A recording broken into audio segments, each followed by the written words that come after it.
Olá, queridos alunos do 8º ano /9 da Escola Santa Helena, sejam bem-vindos à 8ª aula da disciplina de História. Essa 8ª aula ela é referente à revisão dos assuntos estudados durante o terceiro bimestre do ano letivo de 2020 e as abordagens que faremos a partir de agora é sobre a independência do Brasil, o período regencial, o período imperial no território brasileiro e o socialismo. Encerraremos a nossa aula de hoje falando sobre alguns aspectos e características do sistema econômico socialista. Sejam bem-vindos à 8ª aula da disciplina de História e vamos a algumas características importantes sobre o processo de independência do Brasil. Nessa primeira apresentação eu trago a vocês uma iconografia que faz referência justamente ao processo de independência no território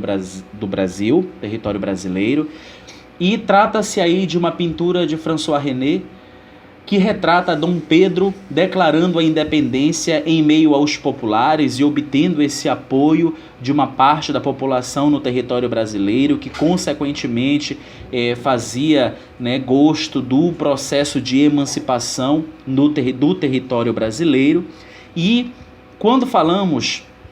em aspectos relacionados à independência do Brasil, é importante frisarmos que a independência do Brasil ela foi declarada no dia 7 de setembro de 1822 e com ela, com o processo de independência, o Brasil determinou o fim do laço colonial que existia com Portugal, declarando-se como uma nação independente, inclusive. A independência do Brasil foi resultado de uma série de transformações que o país enfrentou a partir do período joanino e teve como grandes nomes, inclusive Pedro de Alcântara e José Bonifácio, aí ao longo do tempo. A independência do Brasil ela teve como grande ponto de partida, também importante nós frisarmos, a Revolução Liberal do Porto, que tinha intenções para o Brasil diferentes das que a elite brasileira possuía. Essa divergência de interesses fez com que essa camada social passasse a defender a ideia de ruptura do laço existente com a metrópole mercantilista europeia, que nesse contexto era Portugal, que mantinha o domínio colonial no território brasileiro e que consequentemente foi sendo aí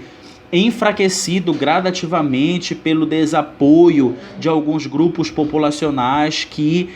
priorizavam consequentemente a questão do acúmulo de riquezas e beneficiamentos financeiros a partir da exploração do próprio território brasileiro. O domínio português ele parecia estar assegurado, diga-se de passagem, apesar de demonstrações de insatisfação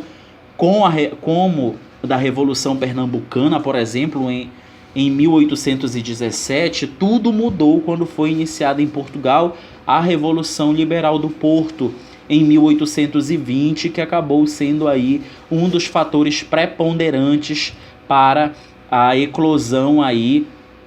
do movimento de independência, do movimento emancipacionista e, consequentemente, a conquista de libertação e de rompimento de laços entre colônia e a metrópole mercantilista europeia, Portugal. As duas exigências das cortes portuguesas, elas logicamente repercutiram no Brasil, as exigências que vinham sendo feitas pela corte portuguesa na Europa, e grande parte dessa repercussão ela foi negativa. A pressão sobre Dom João VI para o seu retorno era muito grande, e a opinião no Brasil sobre isso dividia-se, inclusive, sobre a segunda exigência, que era a restauração do monopólio comercial no território brasileiro. A opinião, em geral, ela foi extremamente negativa, pois demonstrou a intenção das cortes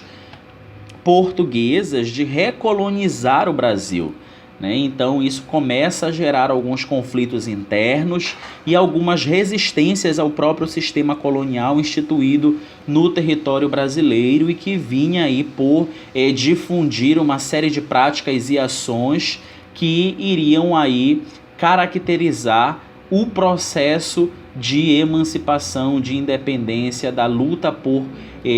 mudanças significativas no panorama social, político e econômico brasileiro. Na segunda apresentação, eu trago a vocês uma abordagem sobre o período regencial e trouxe ainda, nessa segunda apresentação, uma iconografia que faz referência a Pedro de Alcântara, o sucessor ao trono no território brasileiro durante o imperialismo. É importante frisarmos que o imperialismo no Brasil ele se inicia a partir do ano de 1822. Então, o início do imperialismo ele é marcado pelo fim do processo colonial no território brasileiro. Então, a proclamação da independência no Brasil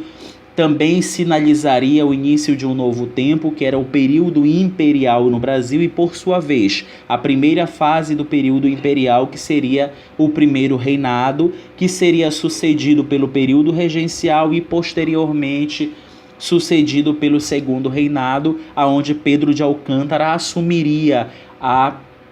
o controle monárquico no território brasileiro. Então, nessa segunda apresentação, eu trago uma iconografia que faz referência justamente a Pedro de Alcântara assumindo o poder político monárquico no território brasileiro durante o Segundo Império, ok? Ou melhor, o Segundo Reinado, certo? E quando falamos em período regencial, é importante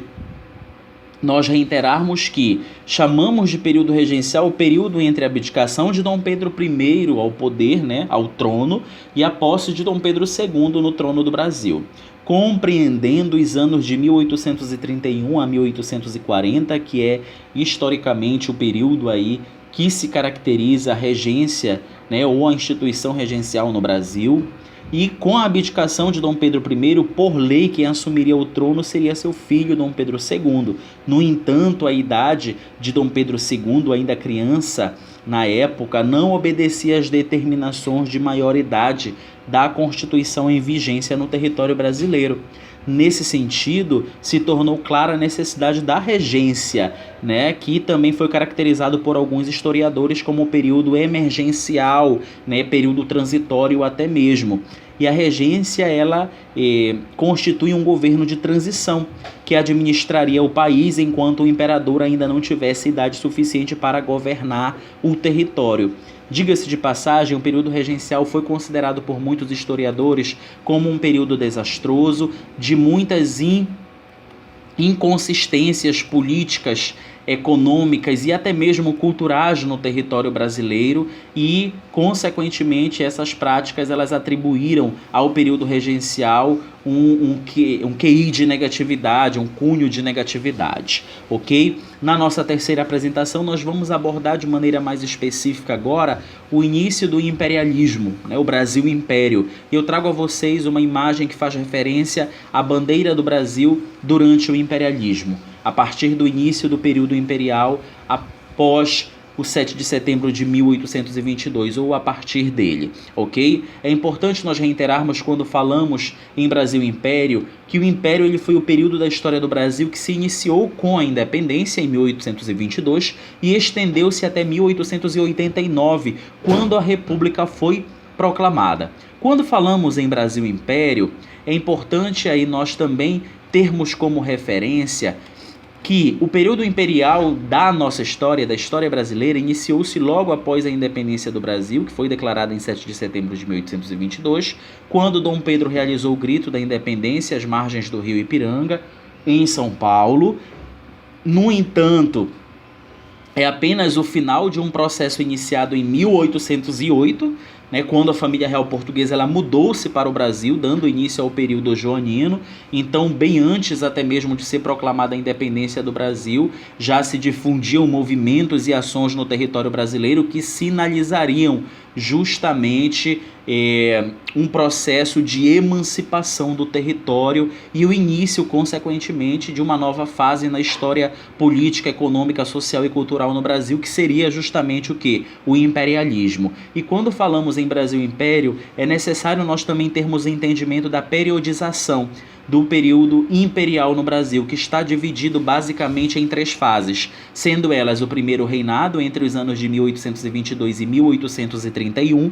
o período regencial, que sucederia o primeiro reinado. O período regencial ele se estende entre os anos de 1831 a 1840 e, por fim, nós teríamos aí o segundo reinado, que se estendeu entre os anos de 1840 a 1889. Então,